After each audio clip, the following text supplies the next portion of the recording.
Boy, oh boy, has it been a really, really long time in terms of Dragon Ball content. And it feels so weird actually talking about Dragon Ball because I'm so late to the party when it comes to everything to do with Dragon Ball at this point.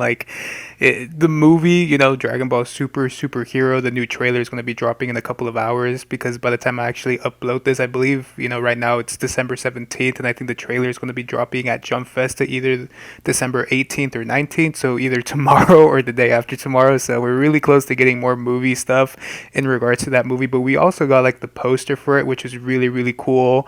Just a couple of hours ago, I actually uploaded the actual what were they spoilers for chapter 79, Gas versus Granola.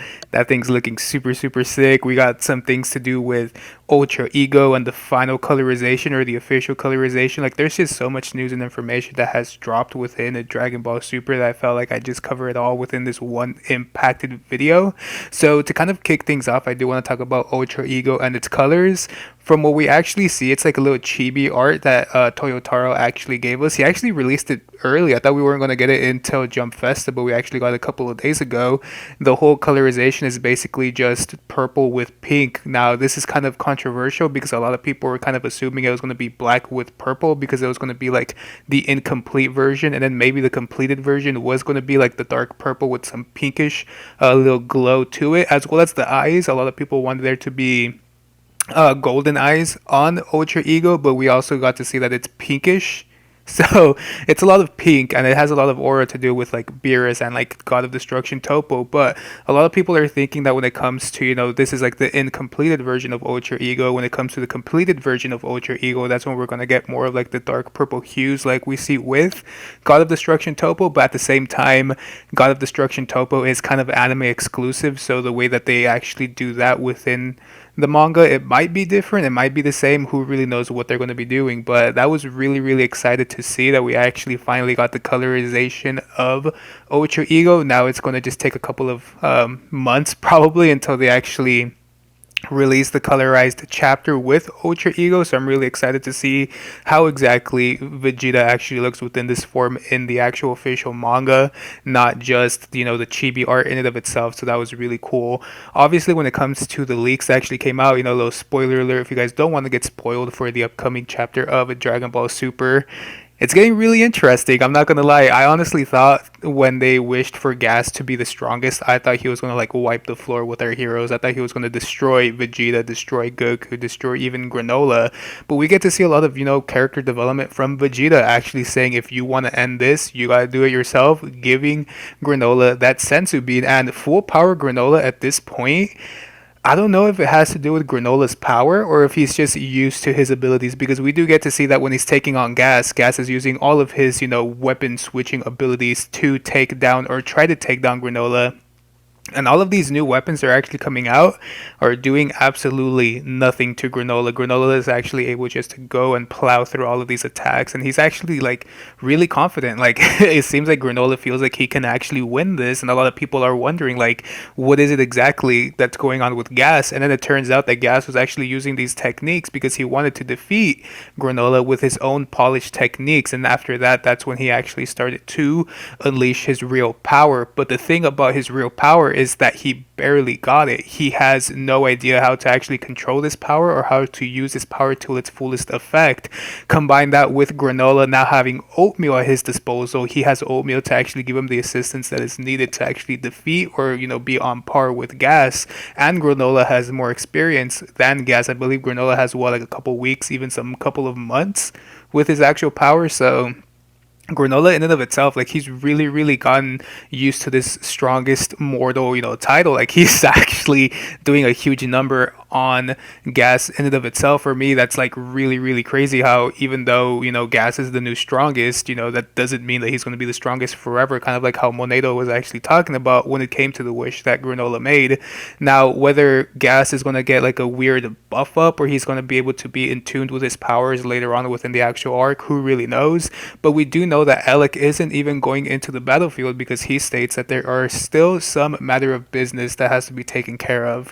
Whether or not this is going to be explained within this chapter or the following chapter, who really knows? But I'm really interested to see what exactly it is that Alec is actually talking about when it comes to this unfinished business. But for the time being, when it comes to Gas versus Granola, looks like Granola might be taking the W in this one. And if he doesn't, then hopefully Goku has that opportunity to actually teleport away to get healed or get more senzu beans so they could come back into the battlefield, because that's still there for their disposal. So this chapter is looking really good.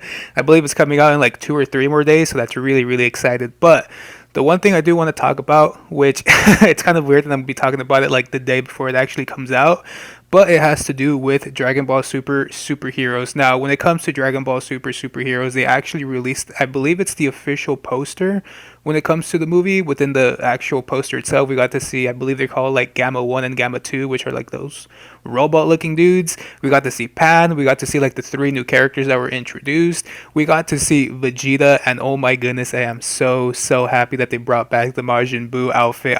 When it comes to Vegeta, I feel like that's my all-time favorite getup from Vegeta, when he's just wearing like the blue without the sleeves, just like that overall like costume little thing with just his boots and his gloves. I really like that. I enjoy that more than him wearing his Saiyan armor, so I'm really glad that they brought that back. We got to see Piccolo there, we got to see Pan there, we got to see Gohan there, we got to see Goku. But speaking about Gohan, it's really interesting how within the poster Gohan is front and center of the actual poster. Not Goku, not Vegeta. It is Gohan. I think overall, like in the center, I believe it's like Gohan in the center. On top of him is Piccolo, and then right next to him is actually Pan. So this is really exciting. Or it could go either way, because, these people are from the Red Ribbon Army.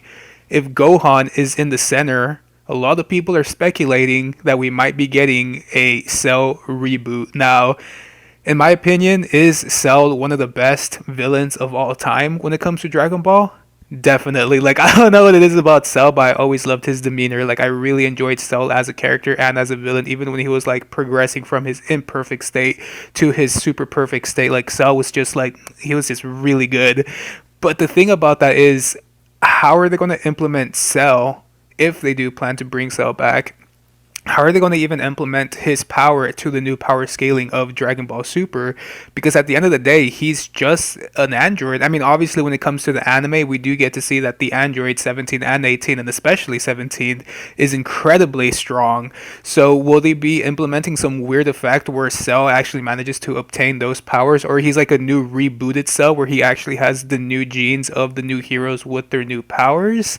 I don't necessarily know how that's going to even happen. And if it is going to be Gohan, like a whole movie in regards to Gohan, because a lot of people even speculated beforehand, Dragon Ball Super Superhero, the only superhero that we know is the Saiyan Man, which is Gohan. So we kind of thought that he was going to be like the main focus of the movie, but now with the poster, maybe that's even better, like a little bit more of a confirmation that it is going to be Gohan. But at the same time, I feel like this could be a huge Gohan redemption arc, because especially in the anime, we really didn't get to see that much from Gohan. Like, even in the Tournament of Power, he had his moments to shine, but he wasn't doing as much as compared to like the manga, where he was taking on someone like Kefla. So we really want that old Gohan back. I feel like a lot of people grew up loving Teen Gohan when he goes Super Saiyan 2. A lot of people loved Mystic Gohan, including myself. So the fact that we might be getting like a redemption arc for Gohan in this movie, fingers crossed that it happens. And if it's against Cell, even better. But at the same time, I honestly don't know how they would implement Cell. It's kind of crazy how back then we thought this movie was going to revolve around the Cooler for some reason, and now a lot of people are speculating Red Ribbon. Maybe it's going to be Cell. But at the same time, there's leaks that it's going to be a new character. So my thought is it might be Android 13. Like, honestly, if they're rebooting non-canon characters into the canon like they did with Broly, and Gogeta and like all those other characters, maybe they're going to do that with this character as well. Maybe Android 13 is going to be coming up and be the villain. But at the same time, like if it is an android, I wonder just how strong they're going to be, because at this point we have, Goku with Mastered Ultra Instinct. We have Vegeta with his power. I don't know if he's going to have, Ultra Ego or anything. I doubt he's going to have Ultra Ego when it comes to the movie. But Vegeta in and of himself is really, really powerful. They have Broly. Broly was in the trailer. Maybe Broly might be in the movie and just wipe the floor with whoever the villain is. Like, these three are just tanks at this point. Like, I doubt there's going to be anything that can actually take these individuals down. So maybe that's why Gohan's front and center. Maybe he's going to have to be the one to deal with all of this, because Gohan in and of himself, he is strong, but not like extremely overpowered like these other three Saiyans. So that's kind of just where my mind is at. Like, I honestly don't know who it could be. It could be Cell. It could be Android 13. It could be like the whole resurrection of those androids that leads up to Super Android 13. Like, there's just so many things that they could do with this movie, especially since it's the Red Ribbon Army. But at the end of the day, we're going to have to wait one more day, y'all. One more day for that trailer to drop. Maybe the trailer drops, and if I could get a hand or a hold of it, maybe I'll upload it to this channel. But for the time being, that's kind of difficult because of like copyright issues and the whole toy animation stuff. I don't want to get taken down either. But at the end of the day, it's like, I'm really excited. So much news and information from Ultra Ego's colors, from the, manga chapters, the movie, the game, Dragon Ball The Breakers. Like, there's just so much stuff Dragon Ball related that's coming out that it feels so nice. So, so nice to be a Dragon Ball fan right now. But at the end of the day, I'm gonna stop rambling there. What are all of your guys' thoughts in regards to all of this Dragon Ball content? Like, I honestly don't even know where to begin. So hopefully this video made sense. Hopefully I have some good gameplay. I honestly don't know what gameplay I'll even be having in the background, whether it be some leftover Devil May Cry 5 in the background, or hopefully some fighters. I really don't know what I have recorded and laying around to actually put up on the screen. But hopefully you guys enjoy the visuals as you heard me talk. But like I stated, leave all of your thoughts and opinions about all of this Dragon Ball stuff in the comment section below. Thank you guys so much for watching, and I'll catch you on the next one. Hopefully it's Dragon Ball related. If not, I'm sorry, and I would just keep on doing funny moments for the time being. So thank you guys so much, and I'll catch you on the next one. Peace.